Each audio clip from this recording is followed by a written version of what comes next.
Have you ever wondered how your sales performance compares against your competitors and peers? The B2B Sales Benchmark Report provides the definitive guide to what success looks like in 2021. See how you compare in terms of win rate, sales cycle, average deal value, relationships, and engagement. You can see the results and get the full report at ebsta.com/B2B-sales-benchmarks.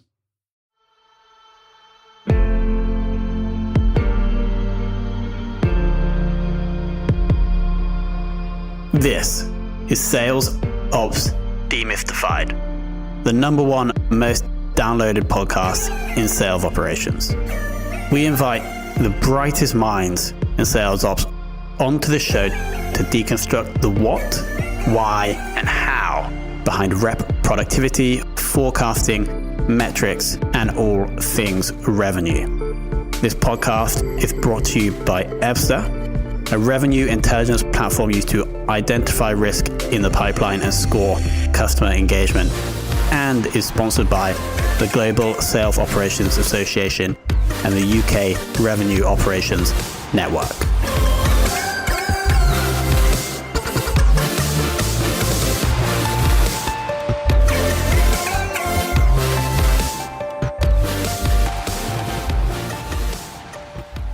Hello, and welcome to another very special episode of the Sales Ops Demystified podcast. My name is Tom Hunt, and today we're joined by Cara Gillilan Murphy, who is currently running sales operations at Shipwell, a background in process consulting, business operations, and then a transition into sales ops. So we're going to cover that today. Cara, welcome to the show.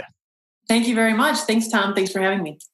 No worries. And let's first start out by understanding, I have a rough overview of your career, but at some point in the last, I think it was 4 or 5 years, you did focus in on sales ops. So I'd like to understand kind of why you did that and then where you are at the moment. Yeah, absolutely. So as you mentioned, my background is I started in technology as a developer, and then I moved into process improvement, change management, really a big focus on operations. A lot of my early career was really just focused on the customer and customer loyalty and customer satisfaction. And it throughout my career morphed into working with some sales teams. And then ended up, it's really a great fit to have the technology background, the people background, the process background to be in a sales ops role. So a few, 6 years ago or so, I landed just focusing more on sales ops. But again, just the background of the customer focus and the process and technology was really just a great fit. Yeah, makes total sense. And do you now see your customer as the salesperson? No, I still see the customer as, putting yourself in the shoes of the prospect or the customer in our perspective, My customer, I guess, would be the sales team because it's still kind of a consulting-ish role being a sales ops. But at the end of the day, if you put yourself in the shoes of our prospect or our customer, you can really deliver such a better service, really. And you can help sell better when you put yourself in their shoes. So I think it provides a different perspective than a typical sales ops or a typical head of sales might have. So I think it benefits me and it benefits my perspective on the role. Yeah, makes total sense. And so today, could you just give us a sense of the size of sales team you're working with at Shipwell and then also the size of the sales ops team? The sales ops team is me. So it's just one, which, I would love to have, extra help, but as we grow, that'll grow as well. Our current team is 8 people. We have 5 SDRs and 3 salespeople. Pre-COVID, we had about 18. So we've cut our sales force tremendously. But we have a really experienced, skilled, nimble, and tight team right now. So it's actually selfishly been really beneficial. We can move quickly. They work together really well. So it's been actually a good experience right now. Yeah, it's super interesting, isn't it? You see almost how you only see how slow you were when you kind of when you downsize the team. I've had that before, and you're wondering to yourself, wow, were we really like this? What's the word? Non-nimble before, because now you have this smaller team. Maybe there's better relationships, and everything just happens really fast. So I've Yeah, definitely experienced that.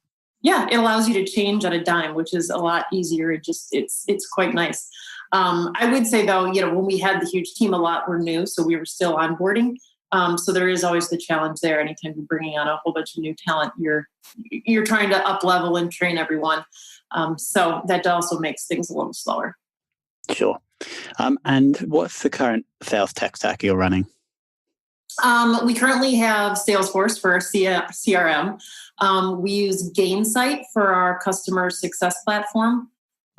We actually are installing Gainsight PX, which will help both the customer success side as well as our engineering team to provide better service to our actual customers.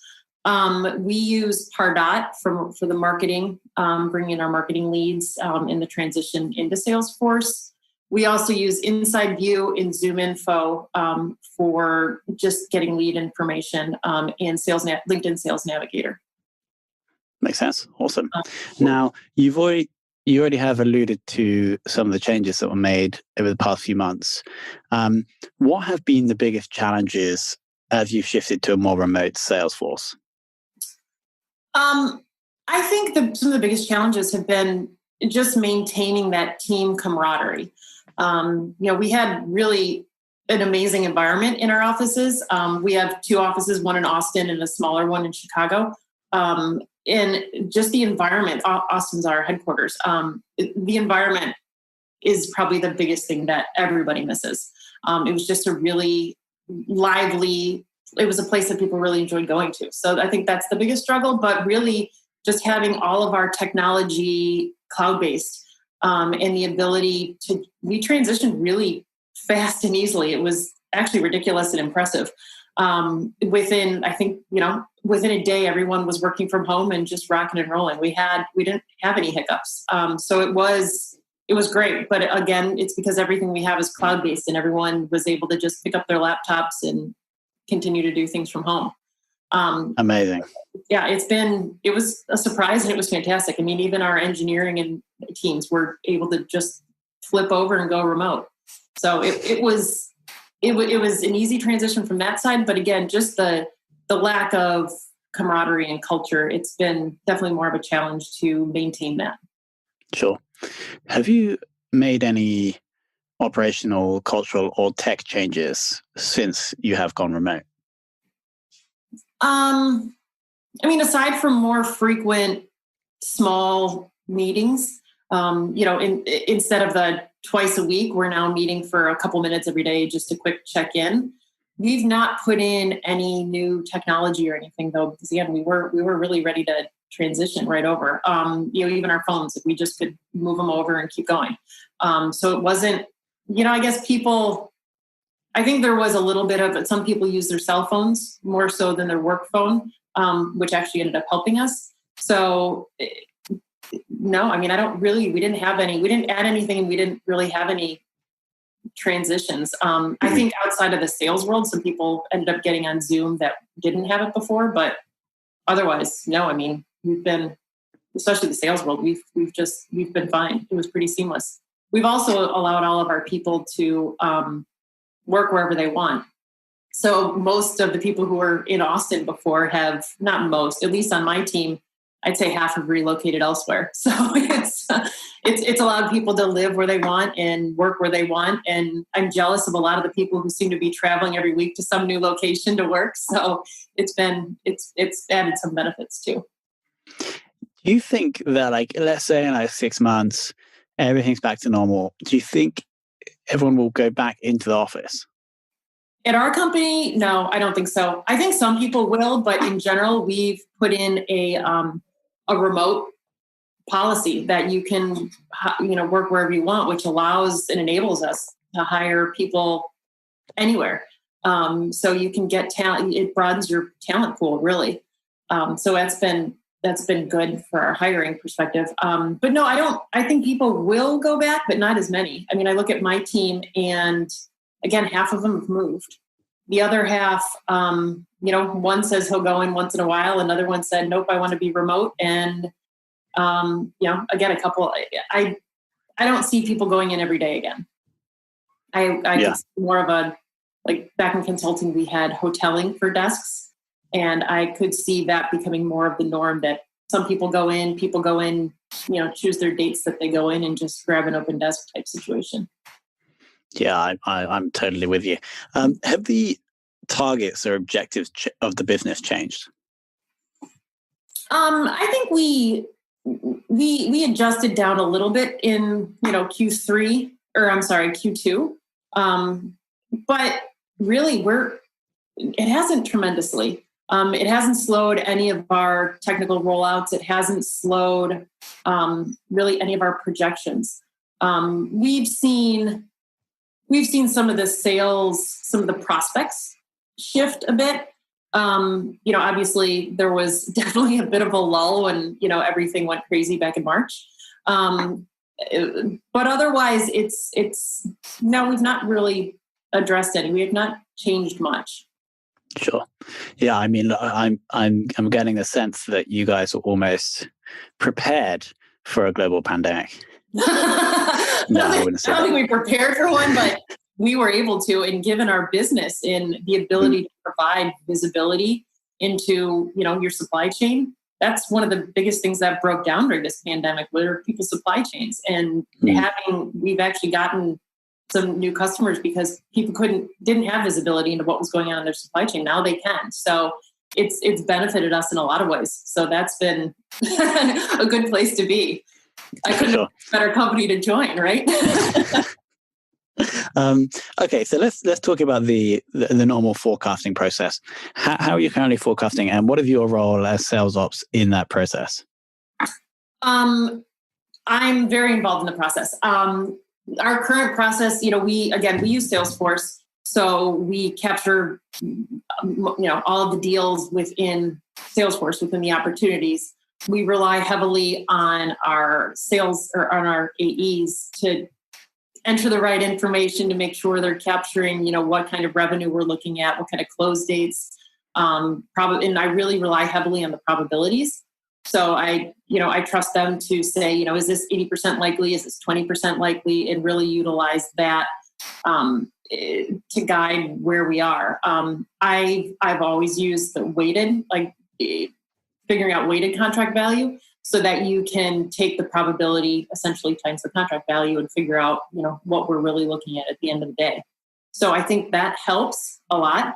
And it really helps to have a solid sales team that enters things correctly and monitors it correctly. We have weekly meetings to go through things. I request updates midweek as well, just to make sure that people are monitoring and staying on top of things. But a lot really depends on the quality of your salespeople who are entering the information. So again, the team we have right now is fantastic and on top of it. So it's a lot more accurate. That hasn't always been the case. So it makes my life a lot easier at the moment to have just the right information. I mean, historically, it's just staying on top of people and making sure they're capturing the right information, because we can't see what we don't know. Yeah, sure. And then on to KPIs. Since you've been in sales ops specifically, what would you say if not your favorite, but the metric that you get most value from? We monitor our conversion rate a ton. That's probably the number one thing that the president and CEO are looking for all the time. As obviously I am as well. But we monitor the conversion rate, across the board overall. But I'm also watching, hey, what's our conversion rate from demo to close? What's our conversion rate from opportunity creation to close? So all of those different, really, the conversion rates are a lot of what I measure and a lot of what I use to determine what our goals are for next quarter. So we have revenue goals, and then, okay, well, what do we need to get in a pipeline and to fill the top of the funnel in order to, allow that to happen. So that's my biggest one. In general, though, what kind of leads are coming in? What are we creating? But then, looking at how are things transitioning from stage to stage, win rates, everything else. But conversion is my number one, because I feel like won versus lost isn't always as actionable as what are we actually converting out of the entire pipeline? Yeah. And do you also break down and look at conversion rate, say, by rep or by industry, if you target different industries? I don't look at it by industry. When we had a larger team, I looked at it by rep. I haven't looked at it since May, or basically with the folks we have right now, because it's such a small group that it's easier to just gauge where things are. Yes, absolutely. With a large team, I absolutely did before. And I think it's super relevant with more than 3 people that you're monitoring. Yeah. And I assume that the metrics you guys have been tracking haven't changed with the virus, just like everything else has been just the same as it was before, because you guys have adapted so effectively. No, we really haven't. We're looking at more of the leads coming in, I would say, are the metrics that we're monitoring post-pandemic or, during the pandemic. The leads coming in has been a bigger focus for sure, just because those altered once, everything went into chaos. But the conversion rate is still probably our number one. But again, a bigger focus has occurred within our leads, our lead generation. What's coming in, what industries are they coming in from? Are they coming in from marketing or sales generating them? So there has been a bigger lead focus for sure. Sure. Awesome. Well, that was a super interesting look at a company that seems to be sailing through the current state of the world, which is always great to hear. Now, final 2 questions.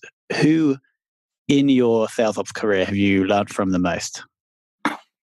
So I have to say, because I haven't been in sales ops necessarily for that long, Eric Marcy from a sales ops, he was the CRO of Ad Guru, which is my last company that was acquired by Kantar. He's now a president of Kantar. He was definitely the sales ops side, but I would say in my whole career, Bill Walsh, when I was at eLoyalty, a consulting firm, he was the one who took me out of essentially technology and the whole systems development lifecycle world of tech and testing and project management, and pulled me into the process improvement and change management. So had he not done that, I probably wouldn't have gone down this path. So I would say those 2 are probably 2 of my biggest ones that helped me along the way. And then Chris Lonsway, who was a mentor of mine when I was at LaSalle Bank, she's an expert in organizational design. So learning how to structure teams and learning how to manage that, communication plans and everything else. So I would say those 3 are probably my biggest ones who most inspired me and helped me along. Amazing. And then the final question is somebody else who maybe you don't know, or maybe you do, within sales ops that you would love to take for lunch. Yeah, that was one of the questions you asked. I have no idea. I don't really know anyone in sales ops because I've been in this weird little process in getting here that it's been, I don't really know anyone else. And I've always been this party of one. So I'm open to any suggestions though. Yeah. So if you're listening or watching and you know a lot about sales ops and you're a really interesting person, then feel free to reach out and then maybe Absolutely. Have a remote lunch. Absolutely. Amazing. Cara, well, thank you so much for coming on and I guess sharing what almost best practice looks like when going through a turbulent world. I know that you guys, there's some potential advantage because of the nature of your product, but it seems like you guys as an organization and as a sales function seem to have adapted pretty well. So it was a great story to tell. Yeah. So, and lucky me for having come onto this great company and luck, this environment. Luck or skill, Cara. Well, thank you very much for having me, Tom. I appreciate it. No worries. Thank you for coming on. All right, thanks.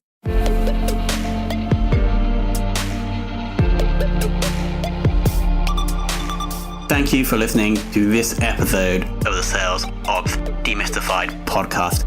If you are listening on a podcast listening application, then please subscribe, rate, and review. And if you have any questions about the show, if you know a guest, or if you have any questions about sales operations, just hit me up at tomhunt@ebster.com. That's tomhunt@ebster.com.